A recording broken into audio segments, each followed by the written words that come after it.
I was standing in the jewelry store, staring at the engagement ring I had saved up for over the past 6 months. 3 years with Sarah, and tonight was going to be the night. I had it all planned out. Dinner at the restaurant where we had our first date, followed by a walk along the river where I would get down on one knee. Then my phone rang. It was Sarah. She needed to talk urgently. Something in her voice made my stomach drop. When we met at the coffee shop, she looked at me with tears in her eyes and said 6 words that changed everything. I am pregnant, but it is not yours. Before I continue with what happened next, let me know where you are watching from, and hit that like button if you have ever been betrayed. This story will show you how I turned the tables. I met Sarah at a local coffee shop 3 years ago during a rainy Tuesday afternoon. I was working on my laptop while she was reading a book at the table next to mine. Our eyes met over the rim of my coffee cup, and I felt an immediate connection. When the barista called out her name for her order, I finally had something to break the ice with: Sarah. Even saying her name felt right. We talked for hours that day, discovering we had similar tastes in music, movies, and even career aspirations. She was intelligent, ambitious, and worked at a prestigious law firm. Her laugh was infectious, and her green eyes seemed to sparkle whenever she smiled. It felt like something out of a movie. Our relationship progressed naturally. First came weekend dates, then a romantic getaway to the mountains where we stayed in a cabin and spent evenings by the fireplace, talking about our hopes and dreams. By our 1-year anniversary, we had moved in together. I invested everything in this relationship, both emotionally and financially. I even sold my motorcycle to help with the down payment on our apartment. Sarah was my future. I was certain of it. Around the 6-month mark, things began to change in subtle ways. Sarah started working late more frequently, always with the same explanation: a special project that needed her attention. At first, I was supportive. Her career was important to her, and I wanted to be the boyfriend who understood that. The late nights became more frequent. Sometimes she would come home smelling like cologne that was not mine. When I asked about it, she would casually mention crowded elevators or meetings with clients. I believed her because I trusted her completely. The phone calls were another red flag I chose to ignore. She would step outside or into another room to take certain calls. When I asked who it was, the answer was always vague. Just work, a colleague, with a question, her mother. Looking back, I should have seen the signs, but love has a way of blinding you to the obvious. The first real suspicion came during a dinner with friends. My buddy Jackson mentioned seeing Sarah at an upscale restaurant downtown with a man he did not recognize.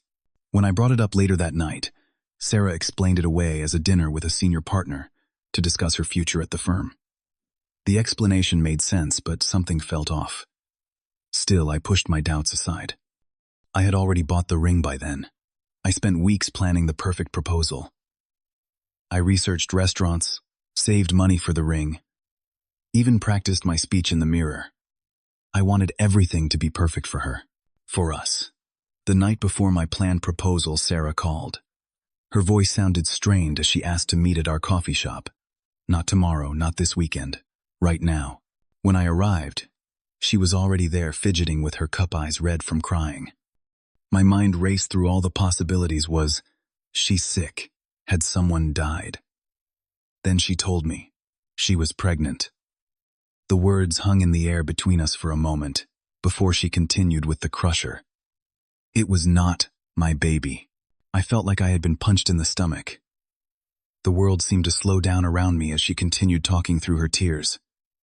The father was Jake, a partner at her law firm. They had been seeing each other for 8 months. 8 months. Nearly half of our relationship had been a lie. Jake was married with 2 young children. According to Sarah, he had no intention of leaving his family. When she told him about the pregnancy, he suggested she terminated, offered to pay for the procedure, and acted as if it was the obvious solution. But Sarah had decided she wanted to keep the baby. My mind was reeling, trying to process everything she was saying. I sat there feeling numb as she reached across the table for my hand. The ring box felt like it was burning a hole in my pocket. The evening I had been planning for months the future I had envisioned for years all crumbling before my eyes. The conversation at the coffee shop grew increasingly tense as Sarah revealed more details. The affair with Jake was not just a momentary lapse in judgment or a one-night stand. It was a calculated, ongoing relationship that spanned most of our time living together. All those late nights at the office were lies. The business trips, the weekend seminars, all fabricated to cover her time with him. I listened in stunned silence as she explained how it started. Jake had singled her out, mentored her, made her feel special. One late night working on a case turned into drinks, which turned into more. She claimed it was never her intention to hurt me, that she had tried to end it several times, but kept getting pulled back in. My mind flashed to all the nights I had waited up for her, the dinners I had kept warm, the messages I had sent telling her I missed her, all while she was with him. The betrayal cut deeper with each new detail. Then came her most shocking revelation. Jake had told her to get an abortion or deal with the pregnancy on her own. He wanted nothing to do with the baby. Sarah, through tears, admitted she did not want to terminate the pregnancy. She wanted to keep the baby. What came next knocked the wind out of me. Sarah looked into my eyes, squeezed my hand, and said, "I still love you, Claude. I made a terrible mistake, but I want us to work through this. Together. I want us to raise this baby together." I pulled my hand away, unable to process what she was asking. She wanted me to accept her infidelity, raise another man's child, a constant reminder of her betrayal, and act like everything was fine. The audacity of her request left me speechless. I left the coffee shop in a daze, got into my car, and just drove. I had no destination in mind. I just needed to be away from her, away from the shattered remains of what I thought was our future. I ended up at a viewpoint overlooking the city, the same spot where I had imagined taking her after the proposal to celebrate our engagement. I sat there for hours watching the city lights blur through my tears, trying to make sense of it all. I did not sleep that night. Instead, I went through old text messages looking for clues I might have missed. The late-night texts that she claimed were from colleagues. The weekend messages about work emergencies. All the lies were so obvious now. How had I been so blind? The next morning, I called my best friend Thomas. I needed someone to talk to, someone who could help me see clearly through the fog of emotions. His advice was mixed. Part of him thought I should walk away immediately, that there was no coming back from this level of betrayal. Another part reminded me of how much I loved Sarah, suggesting that with time and therapy, we might be able to work through it. He asked me one crucial question. Did I want to raise another man's child? The answer was clear. No, I did not. My suspicions fully awakened. I decided to dig deeper. Sarah and I shared a credit card for household expenses. I logged into the account and reviewed the past year's statements. There were charges for hotels downtown on nights she claimed to be working late, expensive restaurant bills for two on weekends. She was supposedly at seminars, gifts purchased that I had never received. The evidence of her double life was right there in black and white. 2 days after her revelation, I confronted Sarah at our apartment. She had been calling and texting nonstop, alternating between apologies and pleas for us to talk. This time, faced with the evidence of the credit card statements, she broke down completely. She admitted to more lies than I had even suspected. The affair had started earlier than she initially claimed. She and Jake had taken a weekend trip together, calling in sick to work while I thought she was at a conference. There were gifts, expensive dinners, hotel rooms, all funded partially by the money I was contributing to our shared expenses. I had unknowingly helped finance her affair. The more I learned about Jake, the more my anger grew. I started researching him online. His professional profile showed a successful lawyer in his 40s with an impressive case record and numerous accolades. His personal social media, though limited, painted the picture of a devoted family man. Photos of his wife, a pediatrician, and their 2 young children filled his profiles. It was sickening to see the facade. Through mutual connections at Sarah's firm, I discovered Jake had a reputation. Sarah was not his first affair with a junior associate. He had a pattern of mentoring young, ambitious women, starting relationships and then discarding them when things got complicated. Sarah was just the latest in a line of women he had manipulated. By chance, I encountered his wife at a charity function I attended with Thomas. Dr. Allison Parker was collecting donations for a children's hospital. She was warm, intelligent, and completely unaware that her husband was expecting a child with my girlfriend. I stood there making small talk, a war raging inside me about whether I should tell her the truth. I decided to confront Jake directly before making any decisions about informing his wife. Finding his office was easy. Getting past the receptionist was harder, but I claimed to be a potential client with a pressing matter. When I walked into his office and introduced myself as Sarah's boyfriend, the look on his face changed from confusion to cold calculation in an instant. Jake did not deny the affair or the pregnancy. Instead, he leaned back in his expensive chair and had the nerve to tell me, "These things happen. You will both move on." His dismissive attitude, his complete lack of remorse, made my blood boil. When I mentioned his wife and children, his demeanor changed. He stood up, informed me that his family was off limits, and suggested I leave before he called security. As I left, he added, "What exactly do you think you can do about any of this?" I walked out without answering, but his arrogant challenge cemented my resolve to do something. In the weeks that followed, Sarah moved out of our apartment and in with her friend Megan. But she did not stop trying to contact me. Daily texts and calls ranged from tearful apologies to angry accusations that I was abandoning her when she needed me most. She had told her parents about the pregnancy, but conveniently left out the affair, painting me as unsupportive of her choice to keep the baby. Her parents, who had always liked me, began calling too. Her father, a man I had respected, left a voicemail saying he was disappointed in me, that a real man would stand by Sarah during this difficult time. They had no idea that the child was not mine, or that their daughter had been unfaithful for most of our relationship. Sarah's manipulation grew more desperate. "I am still in love with you, Claude," she would say, not him. "It was just a mistake. We can still have the life we planned." When that approach failed to move me, she switched tactics. "If you really loved me, you would forgive me. Everyone makes mistakes. Do you want me to go through this alone?" The pressure did not just come from Sarah and her family. Our mutual friends began taking sides. Some, like Thomas and my college roommate Ben, stood firmly by me. Others suggested I should at least consider forgiving Sarah. My coworker Allison even asked if my pride was worth losing the woman I loved. People who had never been in my situation were suddenly experts on what I should do. The constant pressure began to take its toll.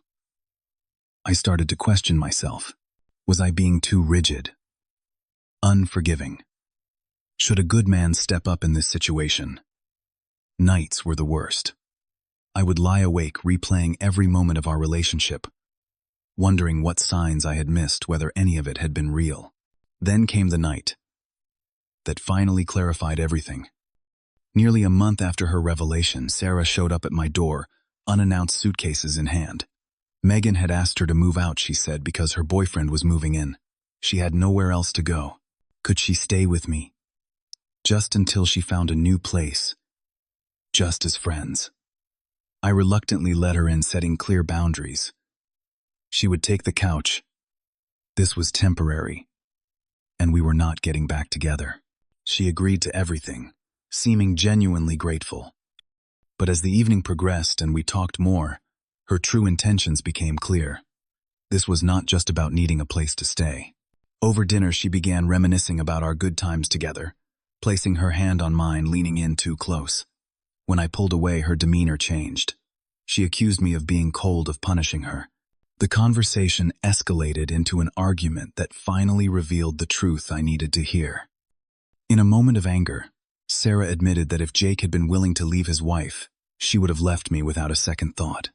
I was her backup plan, her safety net, now that Jake had rejected her. The affair had not been a mistake or a moment of weakness. It had been a calculated risk that did not pay off. Now, she was trying to settle for her second choice, me. That moment of brutal honesty was exactly what I needed. I realized I was being manipulated into accepting a role I never asked for, raising another man's child while being with a woman who had chosen me only because her first choice was unavailable. I had been making excuses for her, trying to be understanding, when what I really needed was to stand up for myself. "I am not your consolation prize, Sarah," I told her, "and I am not going to raise a child that will remind me every day of your betrayal." She needed to leave immediately.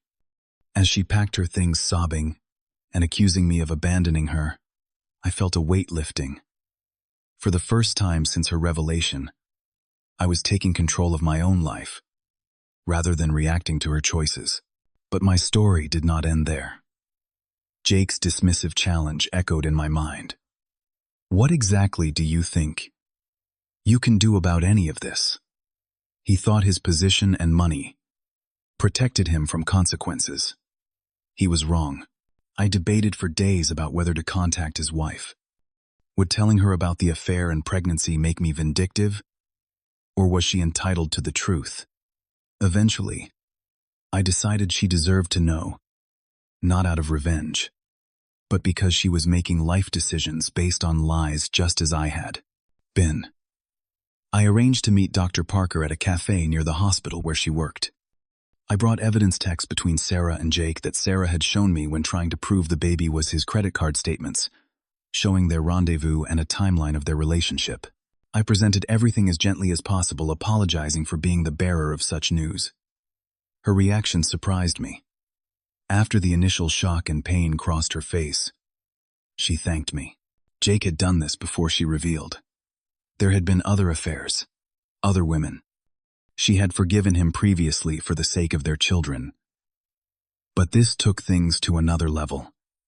She had suspected something was going on, but had been gaslit whenever she questioned him. Now she had confirmation and could make informed decisions about her future. What happened next was not my doing, though Sarah and Jake both blamed me. Dr. Parker filed for divorce. During the process, Jake's pattern of inappropriate relationships with junior associates came to light. The law firm conducted an internal investigation, resulting in Jake being placed on administrative leave. Several other women came forward with stories similar to Sarah's. Sarah called me in a fury. "How could you do this to me?" she screamed through the phone. Jake was going to help with the baby financially, and now he might lose his job. I had ruined everything for her and her child. I remained calm during her tirade. "I did not do this to you, Sarah. These are the consequences of choices you and Jake made." I would not allow her to make me feel guilty for exposing the truth. The call ended with her promising I would regret this, but I already felt lighter, freer than I had in weeks. 6 months passed. I sold our apartment, unable to live with the memories it contained. With the help of a college friend, I found a job in a different city and made the move. Starting fresh was exactly what I needed.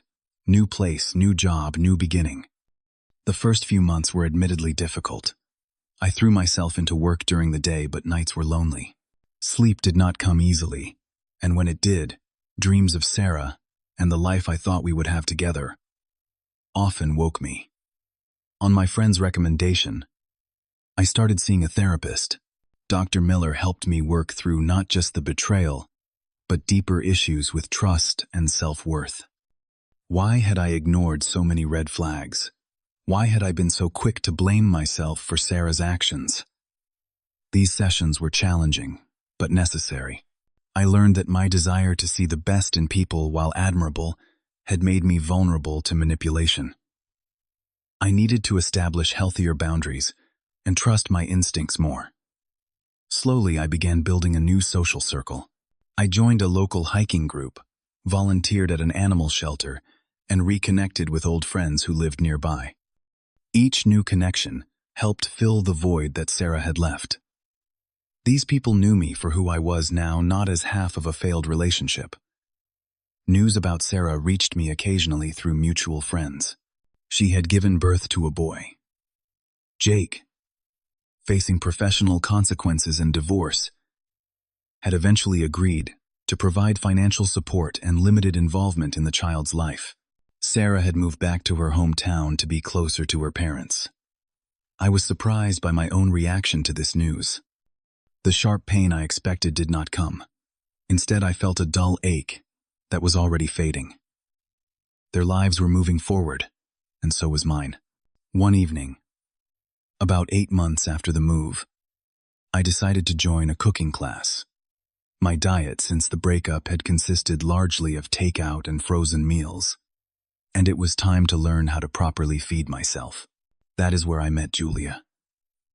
She was not looking for a relationship either, having recently finalized her divorce. We bonded over our mutual culinary disasters and gradually began spending time together outside of class. I was hesitant to open up about my past, but eventually shared what had happened with Sarah. I expected judgment, or perhaps pity. Instead, Julia listened attentively, and then shared her own story of betrayal by her ex-husband. There was something profoundly connecting about two people who understood each other's pain without explanation. Our relationship developed slowly, cautiously. We were both carrying baggage, both afraid of being hurt again. But there was also something beautiful about building a connection with someone who valued honesty and had learned as I had the importance of clear boundaries. Julia never pushed for more than I was ready to give, and I extended her the same courtesy.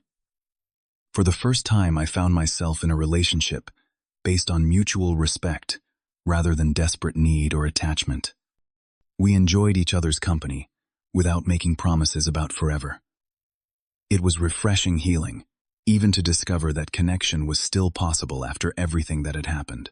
The most significant lesson from my experience with Sarah was about self-respect. I had believed that loving someone meant accepting anything they did, supporting them through any choice they made. I now understood that true love, both for yourself and others, requires boundaries. Sometimes the most loving thing you can do is walk away. I also learned that forgiveness does not always mean reconciliation. I eventually forgave Sarah, not for her sake, but for mine. Carrying anger was exhausting, and letting it go freed me to move forward. Forgiving her did not mean I needed to have her in my life.